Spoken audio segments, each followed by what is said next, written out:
Hey, welcome to Horns Up. And this time, yes, we are doing a music on our mind.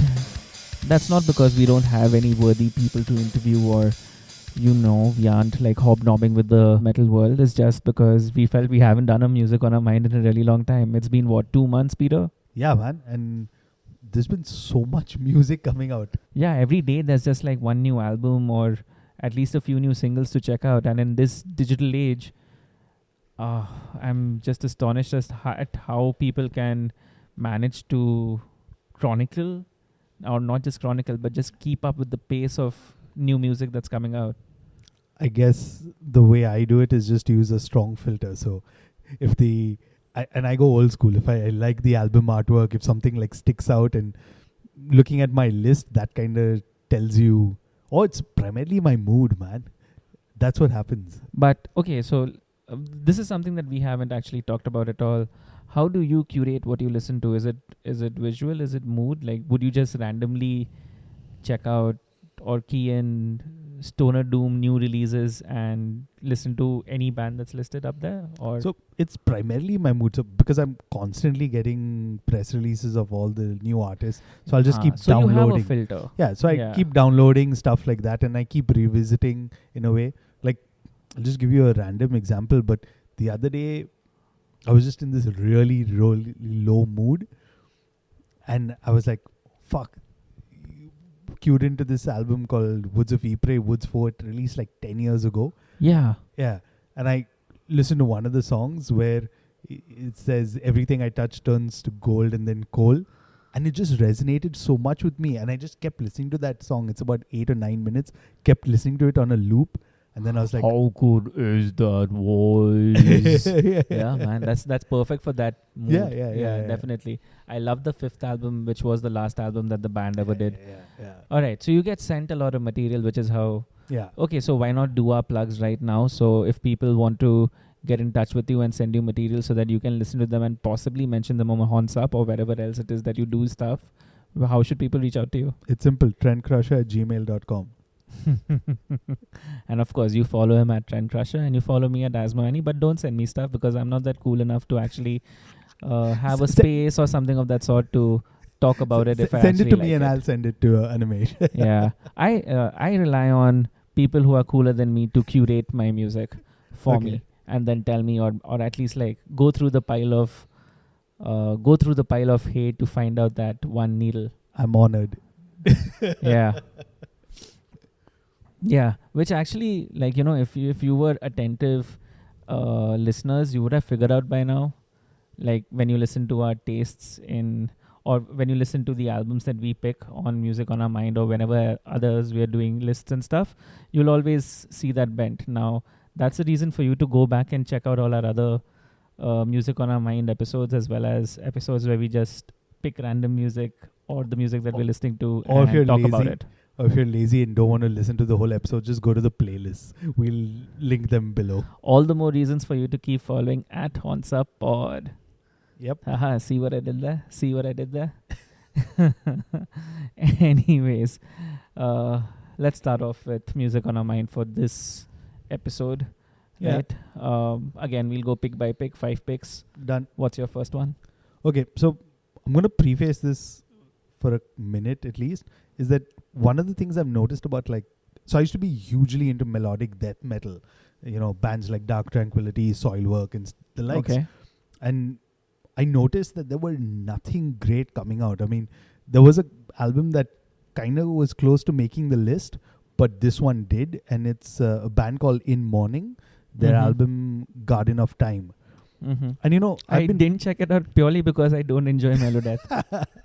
But that's one of the things, is that this album really stuck out, and I kept listening to it so much, and I've been following the band for a few years. Okay. But yeah, man, like, I'm gonna put my neck out there, but if not the top 10, this is gonna make my top 20 at least, because it's that good. And again, it just fit the mood. That's the thing. Days are getting shorter. All the kind of music now I'm listening to is like darker stuff and doomier stuff. Again, I'm kind of going a bit ahead of myself, but yeah, In Mourning just fit that, and yeah, man, was great. What's the album called? You forgot to mention it. Garden of Time. Garden of Time. So that's In Morning's Garden of Time. Yeah, and it basically has everything. I mean, everything that you associate with melodic death metal. You know, the leads, the clean vocals, and stuff like that. Are there nice acoustic parts? Oh yeah, the interludes and Mm. stuff like that.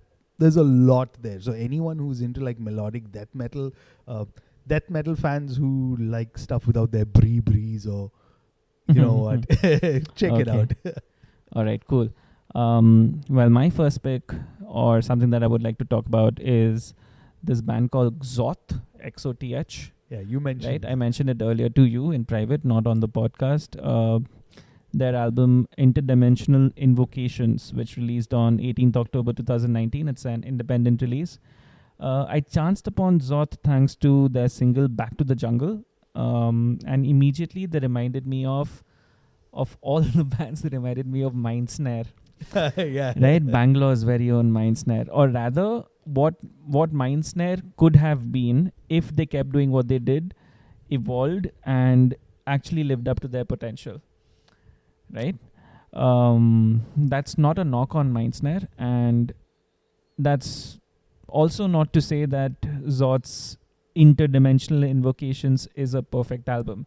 But it's a great pick for anyone who enjoyed Mindsnare, and thus anyone who would enjoy Symbolic and the Sound of Perseverance era death. Yeah, thanks to So- you, I checked out the album and I kind of enjoyed it. Did you get the Mindsnare comparison? Dude, Fair comparison? Right after that, I went and found Conditioned Human. I Yeah. found the CD that I still have Yeah. ripped onto my CD and my player, and I was like, oh my god. It just brought back so many memories, and that is one of the cool things about music that we keep talking about, right? Yeah. Like, listen to a riff or something like that, and you then it just triggers yeah, stuff. yeah. So Yeah. that exactly hit the spot for me when it came to that aspect. Okay. What's next for you then? Next is jumping into something black metal. Okay. And we've spoken about this. Abigail Williams, Walk Beyond the Dark. Yeah. All right. And, you know, one of the things I must add is Blood Music, the Yeah. label that they put out. One of the things I love about the label is blindfolded, whatever they release, I'm going to check out. Yeah. Yeah. I thought they did a lot of synthwave releases. That's the thing. Right. But this year they kind of cut down in. This is one of the few releases that they Mhm. did. Was Abigail Williams always on Blood Music? No. So this is their first release on Blood Music. And Okay. man, Yeah, pretty solid name. I don't know. I've just not been able to get into Abigail Williams, and I think that's because their reputation kind of precedes Yeah, them. They're not the black metal that I would usually listen to. fair enough. And I Yeah. agree. But that's the brilliant thing Has about things changed on this Yeah. new one? Yeah. Yeah. Yeah, so it's really, and for me again, this is one of the few kind of black metal albums I really like enjoy. Or this is Okay. the kind of black metal I really enjoy. I would Okay. put it. Why is so, that? I mean, of course, it doesn't go into the melodic part, Mhm. which is the way I don't like, or I don't like the keyboards that Okay. much Cool. in black metal. And yeah, man, I'm at a bit of a loss right now, but Okay. definitely for those of you who enjoy black metal, check Something out. that tickled your jollies. Yep. You just agreed to that. Fine.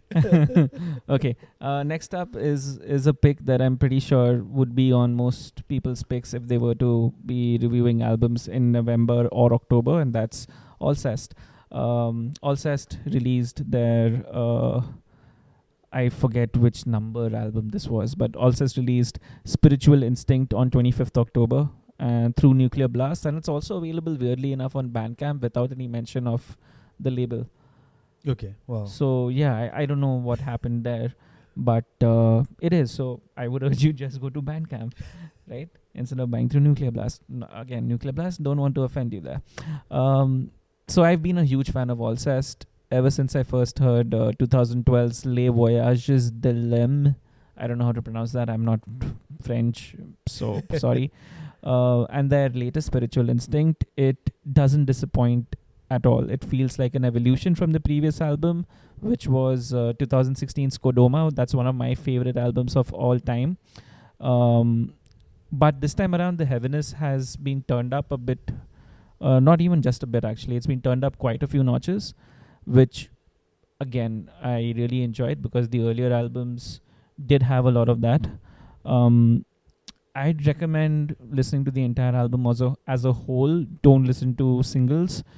And if I were allowed to nitpick, the only part that I really didn't enjoy was that weird electronic sample that they used to begin track number 4, which was, again, I'm butchering this because I'm not French, Lily des Morts or whatever. It just totally comes out of nowhere and destroys the mood. But then, like, just within a couple of seconds, the music comes back on. And by music, I mean like the guitars and the entire soundscape that Alcest is known for comes back on, and it just then bleeds into perfection territory. I think this one's going to end up on my top 10 for sure. I'm not surprised. I'm repeating it a lot. Yeah, but just for trivia for those of you who've been listening or haven't been listening for a while, Alcest was Animation my favorite live gig last year. Yeah, was it? Yeah, it Yeah. was. And that was a surprise to both of us. Yeah, okay, yeah. And that's because, yeah. I caught them in London, you caught them in Bangalore. in Bangalore. Yeah. So I'm not Yeah, surprised. Fuck, even I forgot about that. So I think there'll be a fair chance of us having the same live gig as our best gig of 2019 too. Okay. Possibly. Could be. Possibly. Yeah. That's something we'll be discussing by the end of the year when we do our yearly wrap up. What yearly? I mean, this is the second time we'll be doing it, but whatever. We'll be doing a year-end wrap or something Our of that now sort. annual wrap up. Our now annual wrap up. Yeah.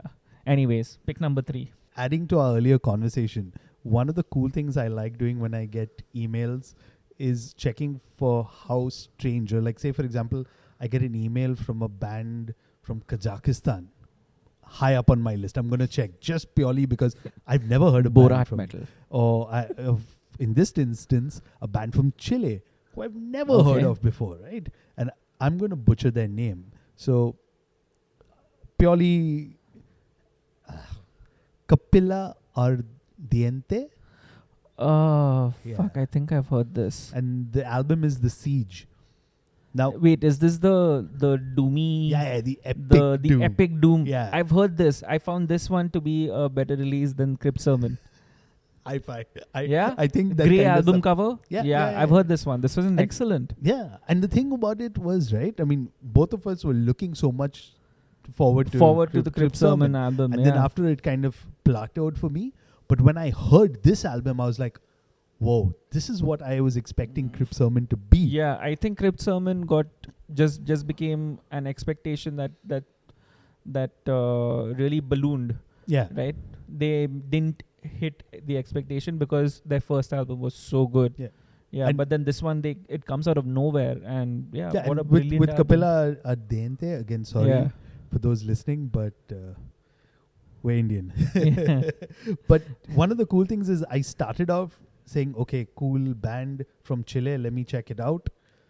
2 listens down going, whoa, what the hell? And none of the songs are below like 7 or 8 minutes. They're all really long songs, but they just had me engaged. Yeah, And it's lovely traditional doom. Yeah. It's produced very well Yeah. for that sound. It sounds old school, and the level of songwriting and the lyrics and everything, just the complete vibe is I mean, definitely for those of you superlative to a who- Crypt Sermon, Yeah. which is weird because Crypt Sermon's album was also really good, but yeah, this one's just better. And not to like draw comparisons to them, but for those listening, if you're fans of like bands like Trouble, Candlemas and stuff like Exactly, this fits in right in that vein. that. So Brilliant pick. Yeah, I completely forgot about them. Capilla Ardente, Yeah. The Siege. Check it out. Awesome. My third pick is a band called, again, I don't know what's it with our picks this time because all of them have really hard to produce names, or at least names that we've never heard of before. It's called Iapetus. The album is The Body Cosmic. It was released on 8th November 2019. Again, independent release. It's a 2-man studio project, and The Body Cosmic, which is the album, that's their sophomore release. It clocks in at around 71 minutes. Wow. Okay, but it really doesn't feel like it, and it's for everyone who enjoys any facet of progressive metal. It's fresh, it's unique, and really it's not it's not your stereotypical prog metal. So there's like almost little to none of gent in it. The So it's not ambient, that kind of progressive. it's not stereotypical modern progressive metal shoegaze bullshit. The ambient passages actually matter. It's not just a collection of shh or or drone sounds or chimes or whatever labda lasun in it. um, it's really well structured, it's thought through, it's a combination of parts that really gel well together, and you'll lose yourself in it. And that's what happened to me. In fact, I heard it twice today already, and like you're devoting 140 odd minutes to that, and it's That's still it's still a good album. It's a great album actually. So yeah, that's the Body Cosmic from Iopetus. Okay. The fourth pick I have, again, this has nothing to do with November because this album released in October, but Okay. November's Doom. Okay. Is that the album name or is No, that that's the band name, November's Okay. Doom. Nephilium Grove. Finally, I can say a band name and the album name. But unlike their name, they kind of play like dark metal, and they've been Okay. going around for a while. I mean, I've been following them. What do you mean by dark metal? You have to listen to it. But that's the classification they've given to it, and I kind of stick by it. Okay. So they've been around for like, 3 decades now. And one of the Had you things- heard of them before? Yeah. So I've been following them at least for the last 10, 15 years, Mhm. but I completely lost track of them Okay. because, there's so much music. And then when I got the promo, I was like, what? November's Doom are releasing an album and there's no buzz about it, or I have no idea about it. Somebody who's been following them for a while. And yeah, man, this is again proper mood listening. It is dark. It is like, of course, when I was doing research and stuff like that, so the frontman Paul Kerr has gone through a divorce and stuff like that. So he's pouring his heart out, his emotions. Yeah, so like, the first 2-3 tracks, Petrichor, the Witness Marks and stuff like that, go in your proper kind of doom thing. And by the time it goes to the 4th track, which is What We've Become, it seems like very evident that it's kind of autobiographical, him talking about his relationship and stuff. Uh-huh. And for anyone who's kind of gone through a tough relationship and stuff, you can clearly relate to this. But yeah, also what they've done, I don't know whether it's just the promo I got or stuff, but they have what they call matte variant of 2 of the tracks. Okay. What We've Become and The Clearing Blind. So they've just got like kind of a little different arrangement done. So I quite enjoyed that. And it was great for me to just like a band that I've not heard for a while to hear them. And then, the right mood, the right setting and stuff like that. So it really hit the mark. Still on the clear borderline whether this will make one of my top albums. Just depends on, again, how I feel towards the end of the year. But really strong release. I'm glad they're back. I hope they do more promotion and publicity. More people need to hear Need to know album. about this. Yeah. So November's Doom, Nephilium Grove. Awesome. So from a 3-decade kind of old band from your side, I'll move on to 25 to 26-year-old band on my side, which I had no idea even existed earlier. Really? Right, yeah, completely. This was a complete doozy for me. I didn't know Sweden had such a thriving D-beat, crust, hardcore, crossover, thrash, speed, call it whatever you want to call it, that kind of a scene. But thank goodness for Wolf Brigade and their album, The Enemy Reality, for introducing me to that scene and for introducing me to what is by far one of the most fun albums I've heard this year. The Enemy Reality is Wolf Brigade's 7th or 8th album, but it's my first, and it ticks all the right boxes if you've ever been a fan of Motorhead. So, which means it should be everybody's cup of tea, or coffee, or cola, or soda, or Red Bull, or any drink really that you use to energize yourself. This album was my pick me up. Like, yeah, come on. That's exactly how I felt listening to it. Yeah, it's like it'll give you that same adrenaline rush as the racing scenes in Ford versus Ferrari. I don't know if you've seen that movie. Not yet. Yeah, do check it out if you can, because those racing scenes were filmed to perfection, man. Those were really good. All right. Yeah, Done. but yeah, this one's superb. All right. Superb. I really liked it. No, and I got the promo also, so that's how I kind of checked it. Uh-huh. But yeah, coming back to what you said earlier, I need to send you a bunch of recommendations because Sweden It reminded me of this band called Speedwolf from America, Yeah. right? Which only released this one album, which was fucking awesome. Yeah. That was probably one of my albums of the year in the year that they released it. Yeah, and I was so happy to find somebody doing that kind of music. And yes, it's largely an easy genre to kind of pull off, or an easy sound to pull off, because it's essentially dik tak dik tak dik tak dik tak, and over that you have jing jing. You have just normal fast riffing. But when you can actually craft songs just using those elements and craft memorable riffs and songs to go along with it, that's what makes albums stand out in that genre. And yeah, this Wolf Brigade managed to do that for me. Can you imagine? I'm going to throw it to you. Wolf Brigade playing live in Bombay or something like that. Fuck, I know just the band who would want to support them. Hint, hint. Hint, hint. What's up, Arun? I'm looking at you. But yeah, man, this is like the kind of stuff I would totally freak out over live. Yeah. And like, Yeah, completely. like those. And again, the warehouse best type- thing would be, the warehouse or whatever, but half the crowd wouldn't even know what the fuck they're supposed to be doing. And I don't think the band would really care either. I don't think either. Yeah. To put it in Bombay terms, this would be a Tod Ford kind of. Tod Ford gig with half the gig attendees not knowing whether they should actually watch this, or going away and complaining on Facebook saying that, fuck, these guys don't know what they were doing. Anyways. But yeah. Yeah. Sorry, I'm venting. Nah, it's cool. It's cool. So down to my Okay. last pick, and it's, I don't know if you'd call it metal or no. I know I linked you to this, so this is gonna be a little strange because I lived in Poland, and I'm gonna kind of butcher his second name. So whoever's listening, I'm sorry, but Jakub Zitecki, Mm-hmm.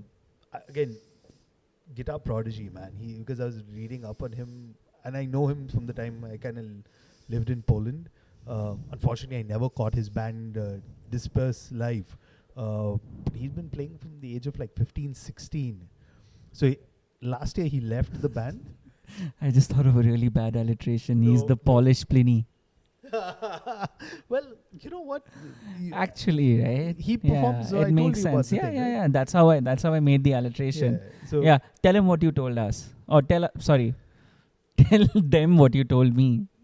Well, so for those of you who've caught Pliny live, Jakub kind of plays with him second guitar, and similarly on Pliny on Jakub's tours. So that's why they tour together. So they Yep. play second guitar with each other, on each other's set. Oh, fuck, this is terrible. But you can edit that. But yeah, so I won't. Jakub left Disperse, a band that he started last year, for multiple reasons, and he's been putting out solo releases.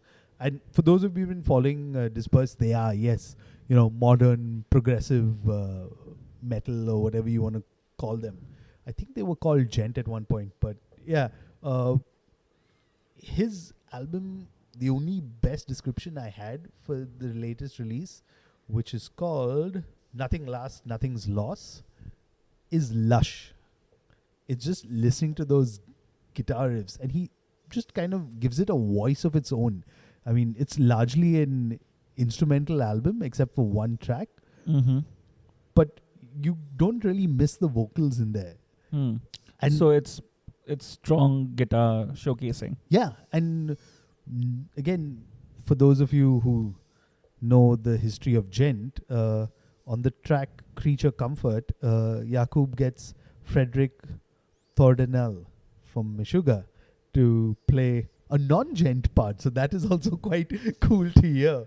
But, the highlight of the track, of the album for me was the single Sunflower, the second Okay. track. If you don't listen to any other tracks of the album, I recommend go listen to that track. Mm-hmm. And that'll kind of change your mind. I think that's the one I linked you to. And another track which is the only track which is with vocals. It's called Bonsai, and this is a discovery for me because they have a R&B singer called Paulina, and I'm sorry I'm completely butchering this name, but Shishbek. So I actually kind of looked her up after hearing her voice on this track called Bonsai, and it's so beautiful. I mean, at that point you're wondering, okay, what if he kind of had a couple more tracks with her on the album? It was that kind of thing. And the line that really struck out from all the lyrics on that song was, again, it could be Yaqub saying it. It goes, "We are wiser now. We can do it without fear." So it's kind of like not so subtly him talking about his music now. But yeah, man, beautiful, beautiful album. I'm really glad I kind of checked it out, and I had to tell everyone else about it. You guys also have to check it out. Okay, I'll take your word for it. Yeah, you must have figured out by now that I haven't really checked them out. Yeah, so sorry for that. Anyways, my last pick is something that I heard just a couple of days back, but it was, again, one of the most powerful pieces of music I've heard in the recent past, and that was Despised Icon's new one. It's called Purgatory. I'm surprised. Released on 15 November 2009 through Nuclear Blast. Yeah, I mean, I get why you're surprised, because if anything core elicits disdain, disappointment, or was even hatred as a reaction, then honestly, I'd ask you to listen to Despised Icon's Purgatory. Because, yes, okay, chalo, it is deathcore, but it's so much more than deathcore. It's not your... Okay, so you know how there are bands who... are known as the pioneers of their genres, and Despised Icon is one of them. But definitely, but what makes these pioneers really great, or when they transcend into the really great band kind of a category, is when they know that yes, they're known for a particular sound, but they manage to evolve that sound, and I think that's what happens here on Purgatory. You did hear a little flicker of it on their previous album, which was their first album after they came back, right? This one, I think, perfects that mold. It's mind-blowingly pulverizing. I mean, riff after riff after riff, and man, that drumming is just, it's really, really, really, really, really excellent. Maybe it's just the hardcore double D beat space that I'm really enjoying these days, but oh my god, this was a ferocious powerhouse of just energy, and the vibe is not your deathcore vibe. It's more death metal or extreme metal rather than deathcore. But of course, yeah, there are deathcore elements in it, but it's not an album that I would immediately go like, ye kya chutyapa hai. No, I agree with you. I mean, I haven't checked out the album yet. I think I heard the single. And what happened with, because I lived in Canada at that time when Despised Icon were there, dude, there were like imitators left, right, and center. Exactly, that's the thing. And you had like small towns, everyone's like, bree, break down. Exactly. That's what I'm getting at. You know, it's tough being a pioneer because you spawn off so many clones, and the clones are just not good enough. And because there are so many clones, that's what just gets the scene to hate your music, or hate the kind of music that you make. One thing I would like to add is that look at their peers, man. Look at like Suicide Silence, for example. They've gone like clean vocals and stuff like that. These guys still stuck to their guns. Yeah, two vocalists, both of them. One of them who handles the normal stuff, and the other one who comes in with pig squeals and just to voice calisthenics, if you would call it that. So for those of you who are into deathcore or death metal, I don't know if you saw this announcement, but I was quite excited. Is a pair of Despised Icon, Beneath the Massacre, have announced a new album. So I'm really looking forward to it. So it's like, I'll wait around for that. Now see, I've never been able to get into Beneath the Massacre because they just don't tick those boxes for me. Yeah, But come on, Despised Icon yeah, somehow did. So it's like literally Despise Icon like threw the ball into their court. It's like your turn now. Come on, let's see what you guys are up to. Yeah. Because the only thing I'm going to add about Beneath the Massacre is I loved that EP so much. Yeah. And then they just completely changed their sound on the album. So really looking forward to what they have up their sleeve this time. So yeah. That's something in the future for us to check out. Done. Is that releasing in December? Jan. Or January. Jan So in the next year then. Done. That's the music that's been on our mind this episode. We've got 10 absolutely different, as usual, as has always been the norm here, absolutely different albums. A wide range spanning from guitar, solo guitar, instrumental albums to deathcore too, of all things. Right? Who would have expected deathcore on Horns Up? Exactly. But it happened. Yeah, so that's the music on our minds. We've already done our Twitter handle, so I'm not going to plug them again. Yeah, that's it. But go and do something good and go fun. support your local scene. Go support your local scene. Yeah, why not? Be good boys. Okay, we'll see you back here next week. Horns Up. Horns Up.